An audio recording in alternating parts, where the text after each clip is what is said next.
तो मैं अंतिम कवि के रूप में, वैसे कवि तो अंतिम नहीं होता, लेकिन प्रार्थना करके हमने कृष्ण गोपाल जी विद्यार्थी जी को आमंत्रित कर रहा हूं। कृष्ण गोपाल विद्यार्थी जी को आप टीवी चैनल्स में देखते होंगे, ये बहुत सारे टीवी चैनल में रोज कविता सुनाते हैं, लेकिन यहाँ के अनुभव में इनसे प्रार्थना करूंगा कि छोटी सी बात, हाँ पर जल्दी आ जाओ, आज घूंघट नहीं करो, सीधे सीधे सीधे सीधे शैया पर आ जाओ, हाँ जी सीधे सीधे आ जाओ। पर मुझे लगता है तालियां शायद चाहिए कृष्ण गोपाल जी को। आप बहादुरगढ़ से आए हैं, बॉर्डर पार करके जो लोग कह रहे हैं किसानों ने रास्ता रोका हुआ है, कभी का रास्ता कोई नहीं रोक सकता, ये प्रमाण है कि ये बहादुरगढ़ से उस बॉर्डर को, उस किसानों को पार करके आए। मैं ये साबित करने ही आया हूँ कि मैं बब्बर के सामने भी खड़ा हो सकता हूँ। और बब्बर किसे कहते हैं आप जानते हैं? मुझसे पहले एक अधिवक्ता बोल रहे थे, अधिक वक्ता बोल चुके हैं, मैं भी कोशिश कर रहा हूँ।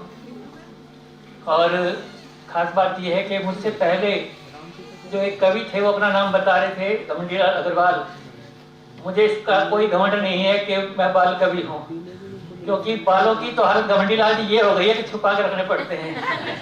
और मुझसे पहले वाले जो बोल के गए हैं वैसा ही हाल कुछ मेरा भी है। तो उससे अगली बात ये भी है कि आज मैं टीवी पर यहाँ आने से पहले कार्यक्रम देख रहा था, ज्योतिष का 2021 का भविष्यफल बताया जा रहा था, मेरी राशि के बारे में बात की गई। तो बड़ी दिक्कत ये हुई कि उसमें कुछ ऐसी बातें हुई कि ये बताया गया कि राहु, केतु और शनि, वैसे तो ये ग्रह अच्छे हैं, पर किसी किसी के समर्थन में नहीं होते तो अच्छे नहीं होते। लेकिन आज की दिन विशेष रूप से विद्यार्थी जी आपकी राशि में अच्छे हैं, आपका साथ देंगे, आपको आगे बढ़ाएंगे। और मैं अब ये नहीं समझ पा रहा कि जब उन्होंने राहु, केतु, शनि की बात की कि ये तीनों ग्रह आपका लाभ करेंगे, कुछ मुझे ये नहीं समझ में आया कि जो राकेश जी अभी बोल रहे थे वो करेंगे या वो राकेश जी जो बैठे हैं वो करेंगे। क्योंकि राकेश, आप देखें, रा से राहु, के से केतु और श से शनि, तीनों ही आज मुझे पंडाल में मिल गए हैं, देखें क्या होता है। और बात हो रही है हिंदी की, तो सरस्वती वंदना तो हो चुकी है, लेकिन फिर भी करूंगा। ये इसकी प्रेरणा मुझे उस तलवार से मिली है जो राकेश बेदी जी को अभी थोड़ी देर पहले भेंट की गई थी।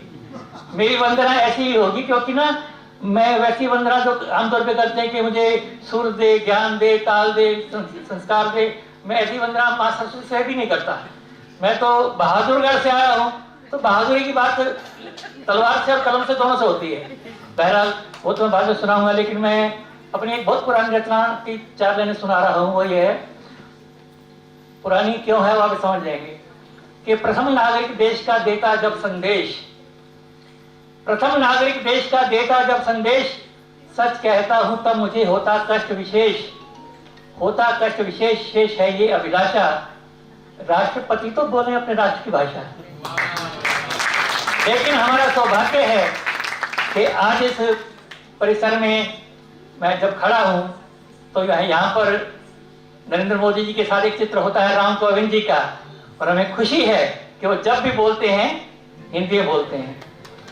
हिंदी को विश्व की भाषा तो हम बनाएंगे, जब बनेगी तब बनेगी, बन रही है, बनती जाएगी। लेकिन पहले तो हम अपनी शुरुआत तो घर से करें। मित्रों, अब बात थी वंदना की,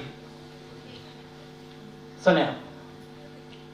हे शारदे माँ, हे शारदे माँ, कलम हमको दे दी है, तलवार दे माँ।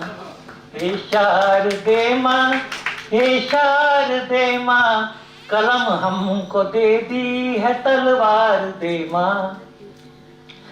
कहाँ खो गया है उजालों का भारत, मेरे खूबसूरत ख्यालों का भारत। चिरागों ने इसकी ये दुर्गत बनाई, बना है सुलगते सवालों का भारत। करे पूरे वादे, अटल हो इरादे, हमें अब तो ऐसी ही सरकार दे माँ। हे शारदे माँ, हे शारदे माँ, कलम हमको दे दी है, तलवार दे माँ। जवानी में फिर जोश ऐसा जगाएं, जतन से वतन का अंधेरा मिटाएं। जिए तो जिए देश के वास्ते हम, मरे तो तिरंगा कफन हम भी पाएं। जिसे खोजती है मेरी मातृभूमि, भगत सा असरदार सरदार दे माँ, शार दे माँ, शार दे माँ। कलम हमको दे दी है तलवार दे माँ।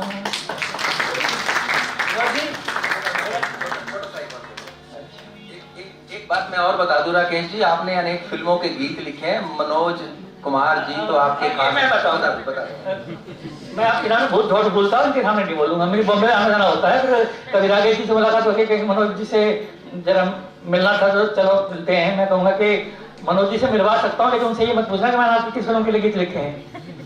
मैं बताता हुआ क्या कि मनोज कुमार जी से मेरे 42 साल पुराने ताल्लुकात हैं, मतलब आना जाना रहता है, उनसे मिलना जुलना रहता है।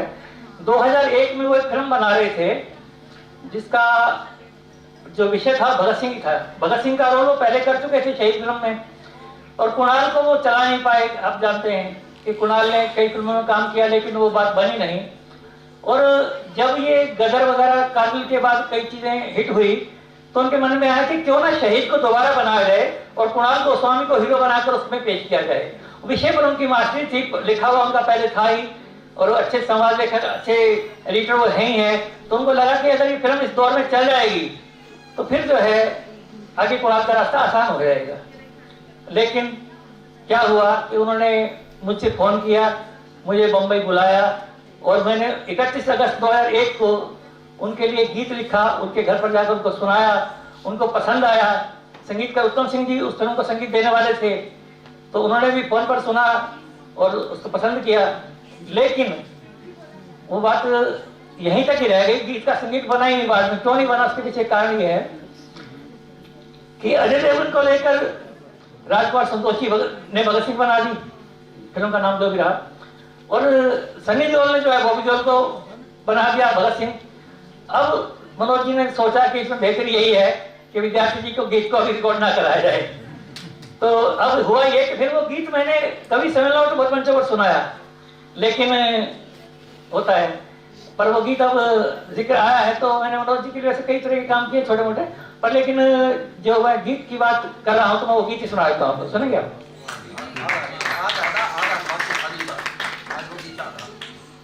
आपको क्या पता कितना लंबा है? मैंने इस गीत के राकेश जी, मैंने इस गीत के 150 चिन्ह लिखे थे, जिसमें उन्होंने 75 पसंद किए थे। मैं अब 37 सुनाऊं कि 38 सुनाऊं? अब ये नहीं, 3 तो सुनाऊंगा कम से कम, 3 तो सुनाऊंगा।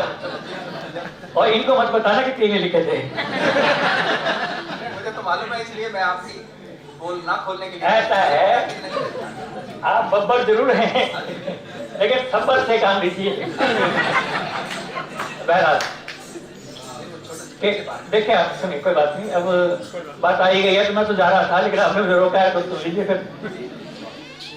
हम लहू से वो गजल लिख जाएंगे, भगत सिंह के विचार हैं, मैं लिख रहा हूं और आप सुन रहे हैं कि हम लहू से वो गजल लिख जाएंगे, जिसको सदियों चांद तारे गाएंगे। हमने काटी जाग कर रातें बहुत, अब सितमगर भी नहीं सो पाएंगे। हम लहू से वो गजल लिख जाएंगे कि दर्द में डूबे हुए दिन रात हैं, देख लो ये देश के हालात हैं। ठान ली है सरफरोशों ने, मगर खुद को बोकर हम बहारें लाएंगे। हम लहू से वो गजल लिख जाएंगे। जेल की किस कोठरी में भगत सिंह हैं, उनके हाथों में हथकड़ियां, पैरों में बेड़ियां, दीवार पर भारत माता का चित्र, मां के पैरों में बेड़ियां। देश आजाद नहीं है।